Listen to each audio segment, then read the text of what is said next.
In Top Gear this week, Tiff Needell and friends sample the delights of the Porsche 911. Chris Goffey looks into the problems of private clamping. And Michelle Newman talks to the stunt biker who's selling road safety.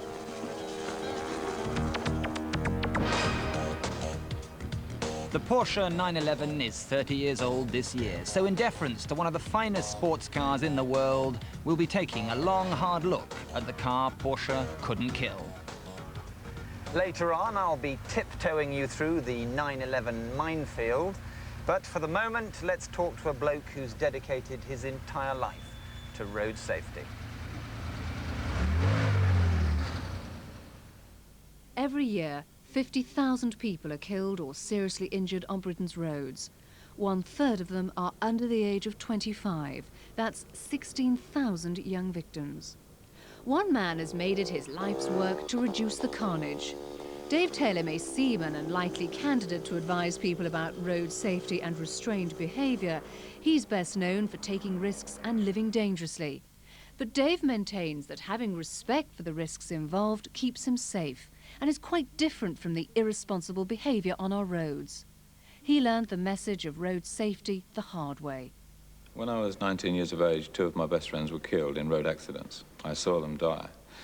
That really upset me, but what upset me even more was seeing the grief that destroyed both families within just a year. And that changed my life. It's his very reputation for daredevil display riding that grabs his audience's attention and makes them listen. It is not the means of transport on the road that is dangerous. It is the age group that is dangerous. And you are right now either coming up to or are in that dangerous age group, 16 to 25. Today is a very ordinary, very pleasant day in the year. But today, in this country, at least 150 people are going to be killed or seriously injured after getting involved in accidents on the roads. And tomorrow it's going to be exactly the same. There'll be another 150, and the next day, another 150. You never read about that in the newspapers, you never see it on TV. Why? Well, it's not news anymore, is it? Because it happens every single day. And besides, nobody really cares too much in this country about road accidents. This is road safety with the gloves off, and it hits home. A sharp contrast to how it's normally presented. In the 60s, road safety was limited to being a badge-holding member of the Tufty Club. Later on, we're all exhorted to follow the Green Cross Code, which is great if you want to cross the road, but not much good if you actually want to drive on it. Remember that rev technique? Dave believes the best solution is professional instruction.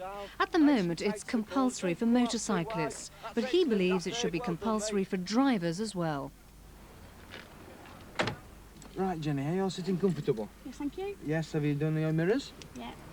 Dave's support from BSM is coming to an end, so his powerful lectures may be unable to continue. However, this scheme, where schools and road safety officers organise group tuition to cut costs, is encouraged by him. It may be at low speed, but at least essential car control can be learned to avoid the panic situation where you hit the accelerator rather than the brake.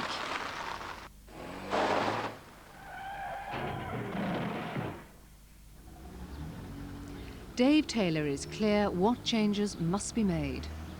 We need compulsory basic training for car driving, we need a stiffer driving test, and we need P-plates.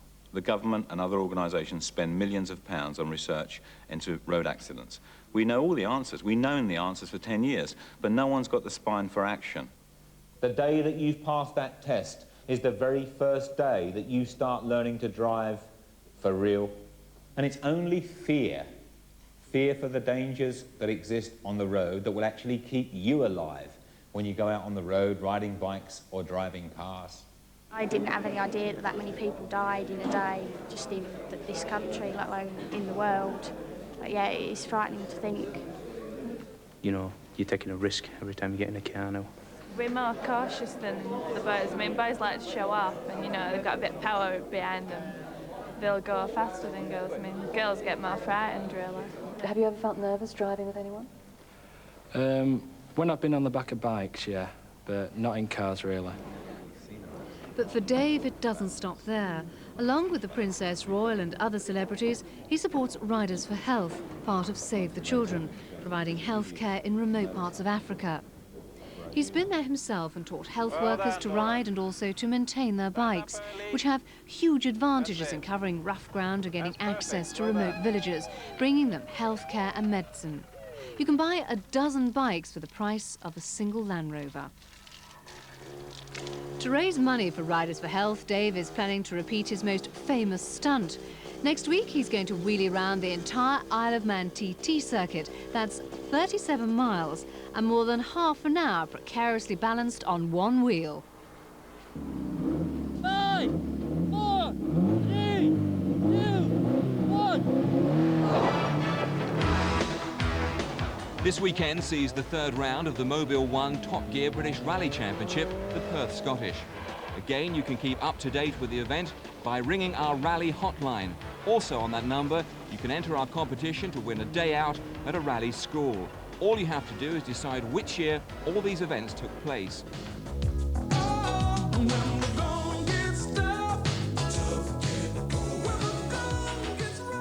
World champion Timo Salonen could have lost the lead here. He spun and was 20 seconds slower than the fastest car.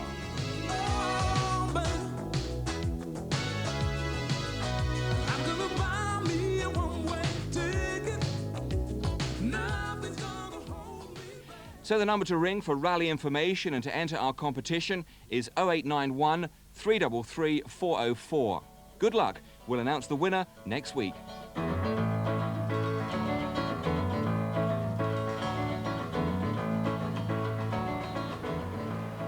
Finding a parking space in towns these days can be a major headache. Free parking on the street is a rarity, and the multi-stories are expensive and all too often full. It's hardly surprising, then, that frustrated motorists are tempted to dart onto any clear area off the road to park their cars. The trouble is, all too often when you return to your car, you discover it's developed an extremely unwelcome bolt-on accessory. In Scotland, the courts have ruled that demanding money to release a wheel clamp is extortion.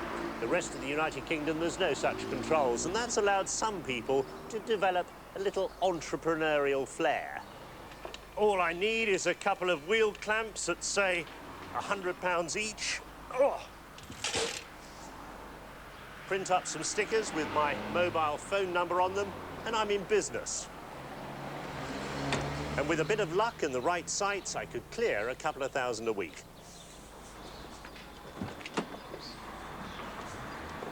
Trouble is, in this game, there's a great temptation to be overzealous. Teresa Tibbets wanted to drop her son off at Digbeth Coach Station in Birmingham, but couldn't find anywhere to park. Chancing on a piece of open ground nearby, she left the car for 15 minutes, only to find it clamped on her return. It cost her £75 to have it released. I'm very annoyed because I didn't do anything deliberately. I wasn't here to do anything on the cheap. There was no sign on my entrance.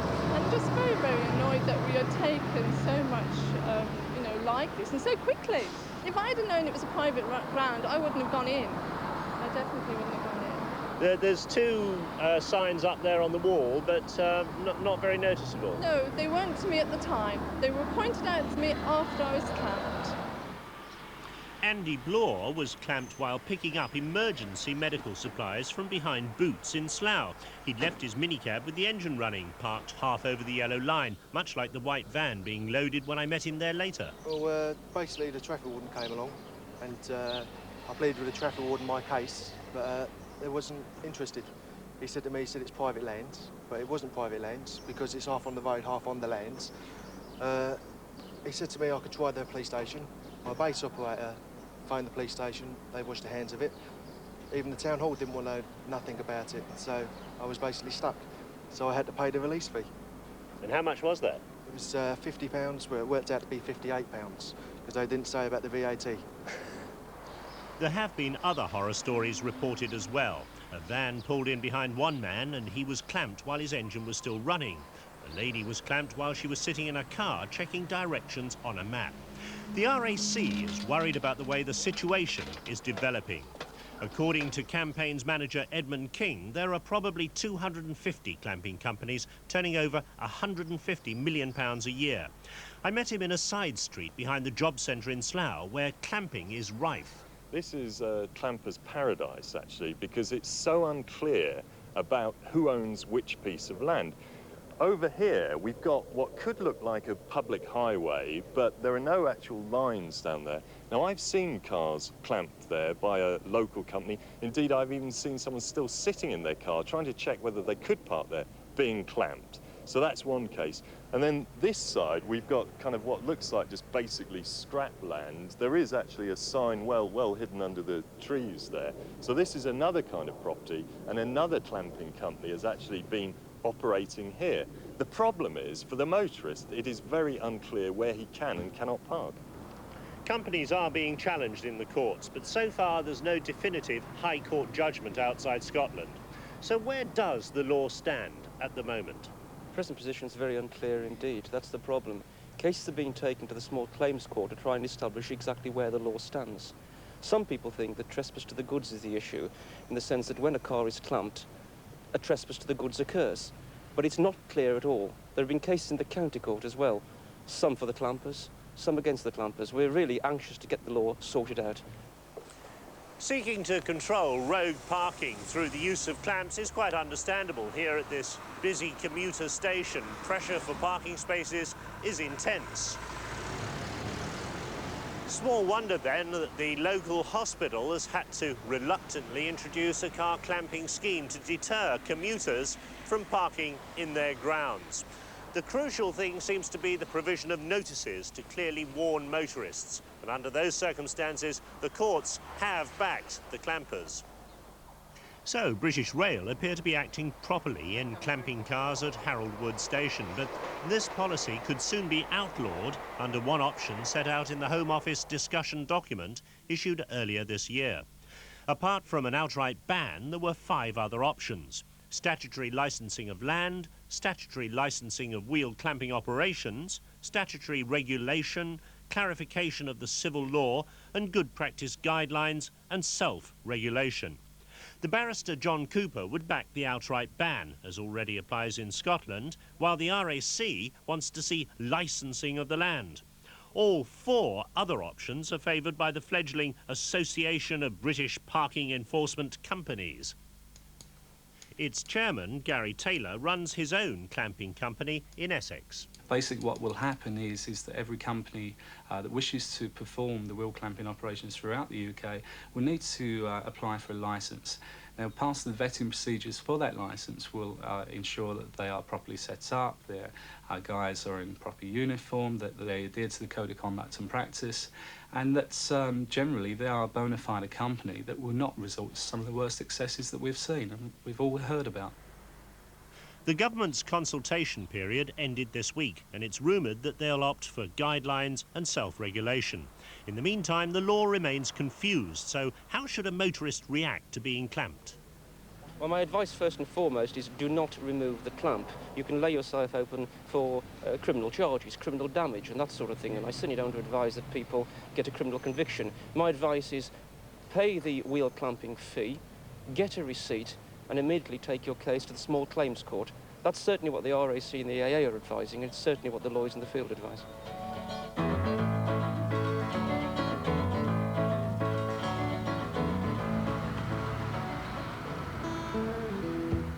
Loved and loathed, the 911 is one of the most separate and idiosyncratic sports cars ever. But if you want something forgiving, then don't buy a 911. But if you fancy a sports car that involves as well as excites, then here it is.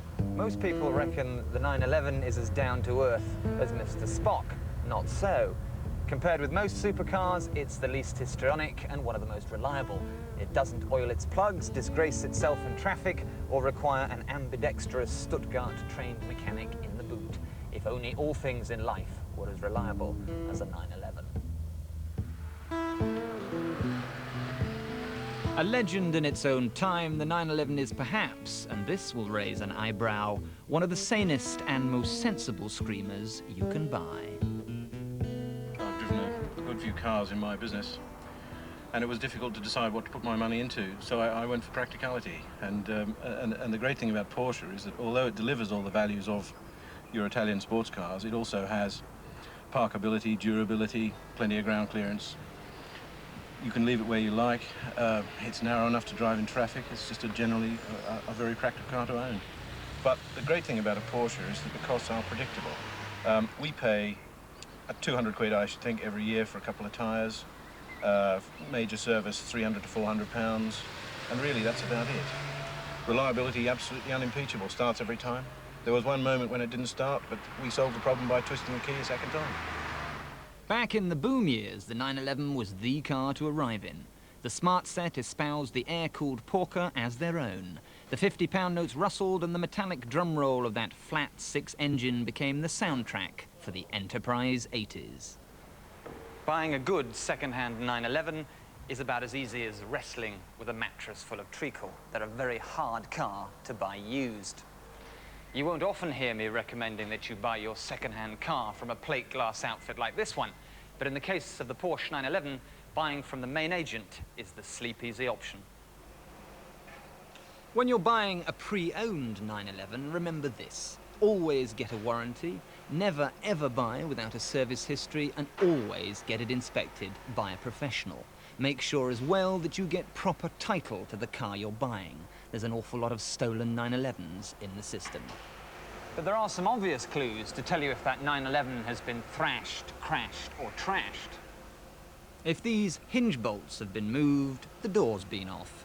Same with these wing bolts. Any sign of activity, creased metal or overspray means there's been some drama at the front end. I wouldn't advise you to buy earlier than the 911 SC, which from 1977 came with a galvanized, rust-resistant body and cage-electronic fuel injection. I think the important thing when you're buying an early 911 is to be sure that you're trying to buy a car that is as original as possible, that's got a good service history. And if it hasn't got a good service history, then try and establish that it's had money spent on it. I think most people, if they're buying an early 911, want to get something that they're going to enjoy driving. So you're looking at least £10,000 upwards. It's very difficult to find a reasonable car under that sort of money. I would always advise somebody who's interested in buying a used 911 to spend as much as they can afford and to buy as late as possible. One of my favourites are the 83 to 89 Carreras with a 3.2-litre engine. They're faster, more refined and cheaper to run. This one, an 87D car with 50,000 miles, is likely to set you back between 16 and 18 grand. And they are the best 911 buying opportunity of all. If you've got a bit more dough to spend, you could go for either the Carrera 2 or the Carrera 4. Now, launched in 1989, decent used ones start at around 25 grand. But in terms of overall ability, performance, handling and ride, they are the absolute business.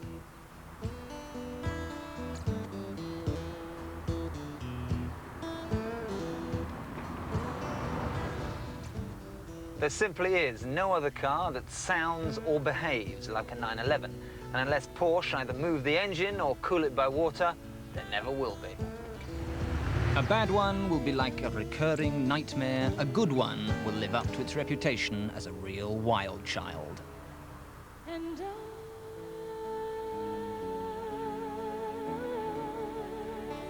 will always love you.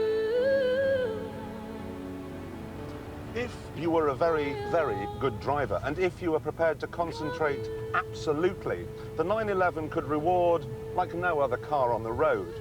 But if you lost concentration even for a second, it would fling you into the hedge.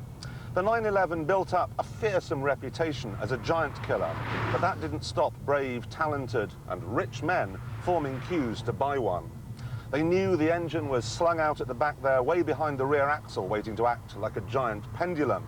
But they didn't mind risking making the ultimate sacrifice in pursuit of the ultimate reward. They wanted to try and tame the 911. Three little numbers which could strike as much fear into the heart of mortal man as 666.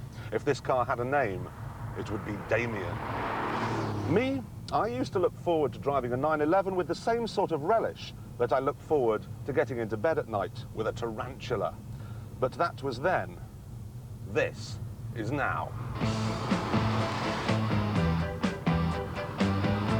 In 1989, Porsche introduced this car, the Carrera 4, so-called because it has four-wheel drive. Now that enabled Porsche to go out into the big wide world and convince everyone that the 911's tricky tail had been tamed. Whether it actually had or not is a different matter, but either way, Porsche's showrooms suddenly found themselves playing host to a new breed of butterfingered customer. Bye. Lie, hi, must fly. Win Fan Lin Chang. Huh? Oh, I'm sorry. I thought we were conducting a conversation in Chinese. I see. Nice one. That guy would drive a 911 Carrera 4. He would charge between SW7, EC3 and Hampshire, really believing that the four-wheel drive system was keeping him out of trouble. In fact, he would never be going fast enough to get into trouble in the first place. As he cruised down the old Brompton Road, passers-by would assume he was a serious and enthusiastic driver because he had a 911, a car that was notoriously difficult to drive. Porsche made strenuous denials that they were the finest purveyors of automobiles to the yuppie classes, but behind the scenes they were bending over backwards to woo the guys in the red braces. They had the wonderful Cabrio here, but perhaps more importantly, was the so-called Tiptronic gearbox. Yuppie man could now charge hither and thither with a telephone permanently fastened to his right ear, because this is basically a 911 with an automatic gearbox. The enthusiasts were horrified.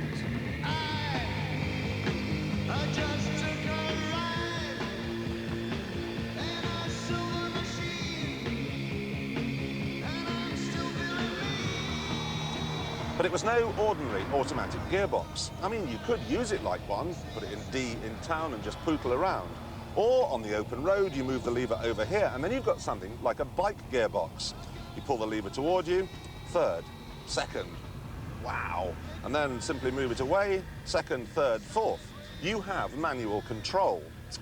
Me, though, I just leave it in D all the time and pootle around, eating cheese, taking in some rays, listening to the cackle of that wonderful air-cooled six-cylinder engine. And besides, if you drive slowly, you can still hear your mobile phone ringing. The dash, though, is a mess. You really can tell the car's 30 years old from where I'm sitting. You can't see any of the dials except for the large centrally placed rev counter, and all the knobs look like boiled sweets.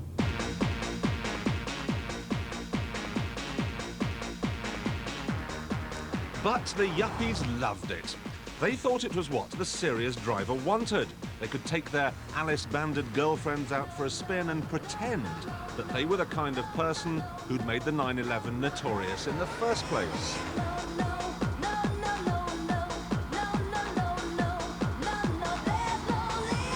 Unfortunately, the real enthusiasts stopped buying 911s because they didn't want people to think they were yuppies. That would have been just fine if the yuppie breed had lasted. But as the recession began to bite, city boys on the red eye took a hit and the flash cash was gone. So too was the 911's principal customer base. In 1989, Porsche sold 1,253 911s. Last year, they shifted just 332. So they need the enthusiasts back. And now, as Tiff has been finding out, they might just have the car to do it. Interesting, all that stuff about yuppies. Mind you, spoken by an expert on the subject, Kings Road Clarkson himself. However, he does have a point. If Porsche are to win back those true driving enthusiasts, they need a serious car to seriously impress. And this is it, the very latest 911 Turbo. Not my choice of colour, perhaps, but that doesn't detract from these classic 911 lines. There's the distinctive turbo hallmarks of the whale tail and those huge wheel arch extensions. New 18-inch rims house drill discs and 4-pot aluminium calipers.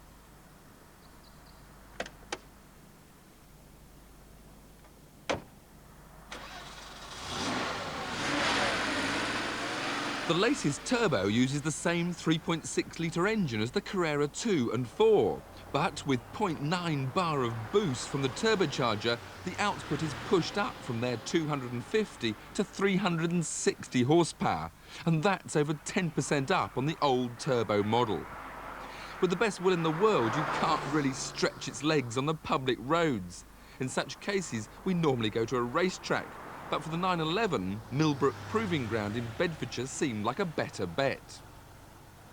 Not only can you go flat out on the banked bowl and the mile straight, there's the handling and the hill circuits to offer every type of corner and gradient to test the car's performance. Of course, the first question everyone asks is, how fast? Let's find out.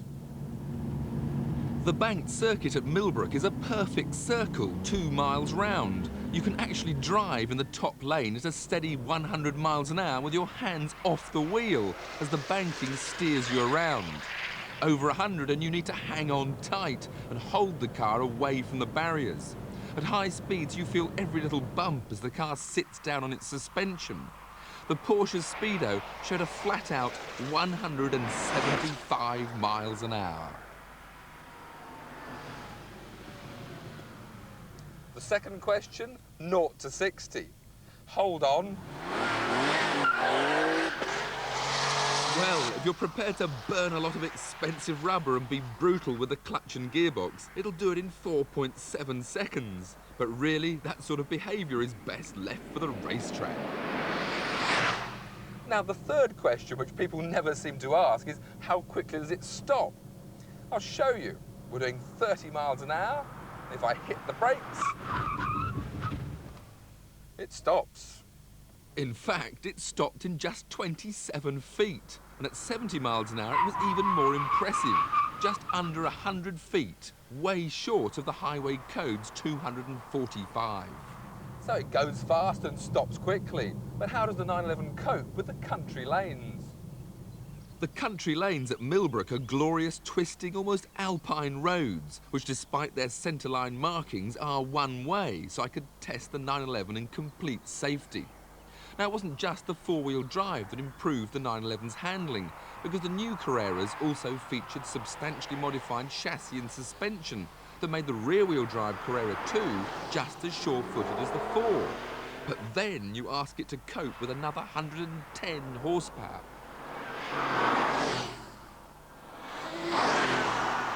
No problem. Now, while the latest Carrera 4 does help save Jeremy from ending up in the ditch, you can never get away from the fact that the 911 has most of its weight in the tail. Normally, that means if you power into a corner too fast and lift off the throttle, the back swings out. It may still be true in the wet, but in the dry, I couldn't get it to go. On the other hand, break the traction with brute horsepower and you can get a glorious tail-out power slide. With my research finished for the day, I took the 911 Turbo onto the handling circuit for some exhilarating high-speed motoring. The new chassis and now the new engine have seen the Turbo evolve yet again into an even better, even safer machine that provides real driver satisfaction. Of course, if you try too hard, things can get very dramatic.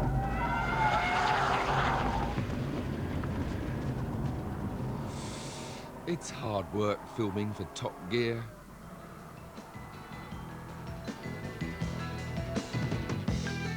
In next week's Top Gear, a look back over the spring's highlights,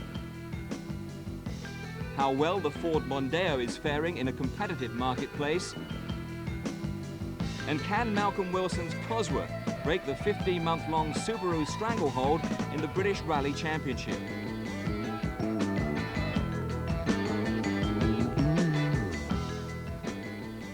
For more information